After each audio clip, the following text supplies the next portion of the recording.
Alright, hello there, my beautiful people. It's your boy Juanito, here for Juan Step Ahead Fitness, out in my town park, doing a couple of different things. Today we're going to go over isometric exercises. Now, there's a couple of reasons why I've really begun to like isometric exercises, why I'm growing more and more fond of them. The first reason is that it's very easy to do. You don't really need much, you just need, as you'll see later on, you can do it on a playground, against a tree, or just with your own body. So an isometric exercise is an exercise where you're not going to be moving, so you're not changing the joint angle, your muscles are contracting, but you're staying in a stationary position. I like this a lot because if you have recently been injured, or if you're unfamiliar with different methods of exercise, there's very little chance that you're going to hurt yourself in an isometric exercise because you're not moving. So right off the bat, putting yourself in a bad position is much less likely. Lastly, I like it because it's scalable.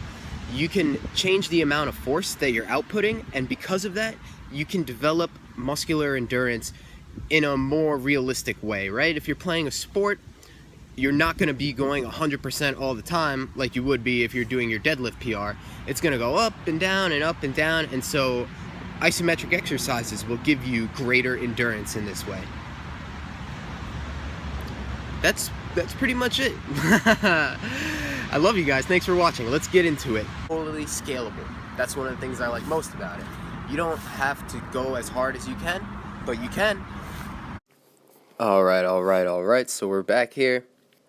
First thing right off the bat, I forgot to mention in the intro, isometric exercises work really well for developing tendon strength and mobility. There you see little kids laughing at me. I laugh back. Pushing my hands together here, contracting my chest. As I breathe, I'm scaling up the tension. So I breathe in, breathe out, hold it there at about 50. Breathe in, then as I breathe out, I'm going up to 65. Breathe in, next breath out, I'm going up to 85. Breathe in, next breath out, I'm going all the way up to 100. Now I'm going to move off to one side. This is going to target my lat, rhomboids a little bit. And I'm scaling up in the same way. During this time, it's important that you're mindful of your feet. Right? You keep your toes spread on the ground and you're grabbing the ground with your feet. That way your base is nice and solid. You're also, again, squeezing your butt, drawing your navel in, pushing your chest forward, and keeping your chin back so that way you're nice and braced.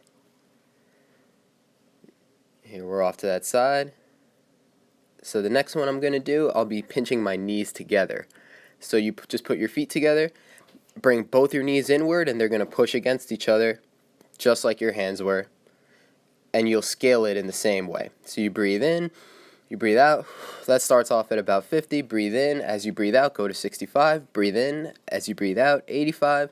Breathe in. As you breathe out, 100. And then breathe in. And as you breathe out, go back to 85. And you come back down the ladder. So you're using around 4 or 5 breaths. You can take more if you like. You do it at your own pace. Here. Alright, so here I'm doing an isometric version of squatting and pressing. Throw your hips back. Again, toes spread wide on the floor.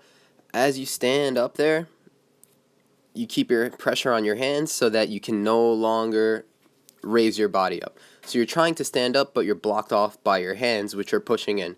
So as much force as you let off from the ground, you're also pushing back down with your hands.